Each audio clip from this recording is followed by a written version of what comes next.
Hello, and welcome to the first video here on the Lore Mistress Project, where we talk about World of Warcraft lore and other various Warcraft things that interest us. Now, to start off with, we're going to be talking about lore speculation in 9.2.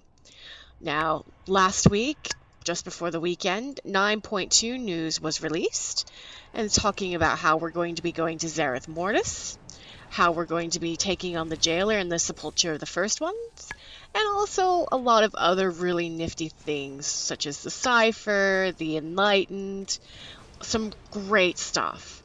However, what I want to talk about right now is the lore that we could be getting. So, with that, let's get started, shall we? Let's go over what we already know.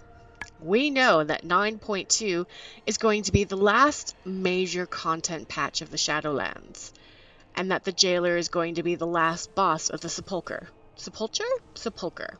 I don't know how you say it. Anyway. We also know that he's not going to be available that first week. There's going to be a week break. And we know we'll be able to rescue Anduin in that first week. So, let's go ahead and see what that means, shall we? Freeing Anduin from the powers of domination. I believe that we're going to free Anduin from the Jailer's grasp. I mean, that's pretty much been confirmed. But when I say that, if you look through the game and some of the things that we've seen, Anduin is actually being held prisoner by the Jailer. He's being held prisoner by the Jailer's domination powers. And the Jailer said when he saved the Primus, he goes, "You sought to bind me with domination, and now it is mine to wield," or something to that effect. And we know that it appears that the Jailer can actually act through Anduin.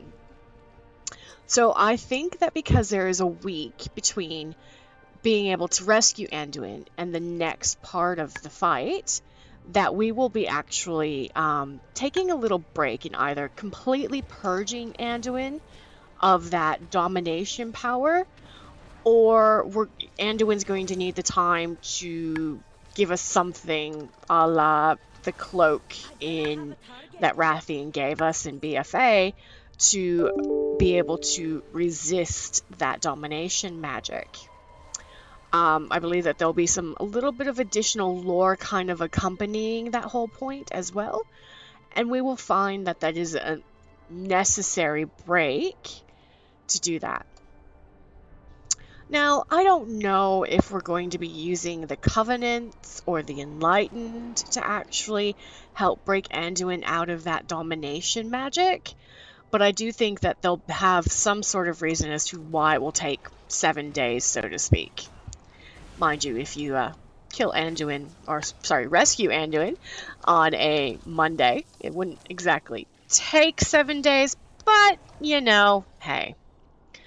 So that is what I think is going to happen as part of the Anduin fight. We're going to rescue him, and that week-long break is going to give us some sort of not only completely purging Anduin from his domination magic that has held him, but also give us the ability to resist the Jailer's domination magic. Maybe Anduin will have something on him, or maybe there'll be something there that we pick up after the fight. It'll be something. 100% reckon it'll be something. Next, however, let's talk about Sylvanas, eh? Sylvanas, at the end of Sanctum of Domination, she came back to life. Well, I'm sorry. She didn't come back to life. She had her soul restored to her. Now, in one of the pictures taken from that developer video, there is an elf standing with Uther and Jaina in front of Anduin for that Anduin fight. This is more than likely Sylvanas as a prisoner. She's not wearing her armor, but she looks like Sylvanas. I think that she's going to be instrumental in helping us rescue Anduin from the domination magic. I also believe she's going to be instrumental in telling us what the Jailer's plans there are at this Sepulcher. And I really do actually think that because she is the one who's enslaved Anduin, it's also going to be a part of her penance for what she's done.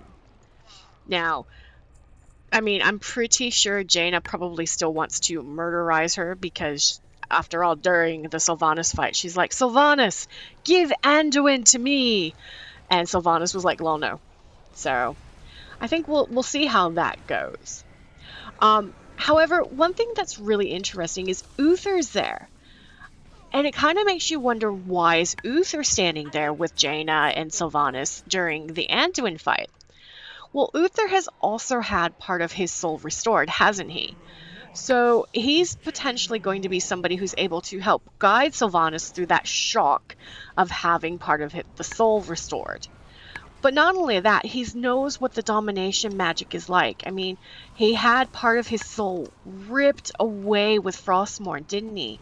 So this is something that I think Uther is intimately familiar with, and that will be used in order to hammer that point home. And I also do believe that he will also be heavily involved in Sylvanas's redemption, as, you know, he is now compassion and all that in terms of the Kyrian quest chain from 9.1. Now, let's talk a little bit more about Sylvanas, right? Sylvanas has done some very, very bad things. She's committed genocide against the Night Elves, attempted genocide anyway. She didn't kill all of them with the burning of the tree, and she's also done some really just nasty things in general. You know, attempting to plague people, the bombing of Lordaeron. And I mean, it goes even back further to when she first was broken free of Arthas and she killed Garithos, right? So, what's next for Sylvanas? I actually feel 100% that we are heading down a redemption path with her, a la Kerrigan and StarCraft. I think that she's either going to end up being as the new Arbiter, which, as the new Arbiter, she will be able to control where souls go in the afterlife. But because she's always, like, especially recently, pushing this whole concept of choice and choice and choice, I think that she will give souls a choice to choose where they would like to go. And I think that's going to be a big shtick for her. So if she ends up the new Arbiter, everyone's going to have a choice as to where they can go. I do think, if that's not the point of view that's taken, I do think that maybe because the Jailer is such a strong, figure in the afterlife, along with the Primus and the Winter Queen and the Archon and Denathrius was, that maybe we don't kill him, but kind of like what we did with Denathrius in Castle Nathria, is we end up jailing him of some sort, and maybe Sylvanas, as part of her penance, has to be his jailer. Now, that is possible. I think that's the least likely of the two scenarios, because I really feel that if they were to do that, there's no reason why the jailer wouldn't be able to get under Sylvanas' skin again. So there you have it, folks. There's some 9.2 lore speculation from me. Thank you very much for having a watch, and just remember, be good to yourself and be good to others. Thank you very much. Have a great day.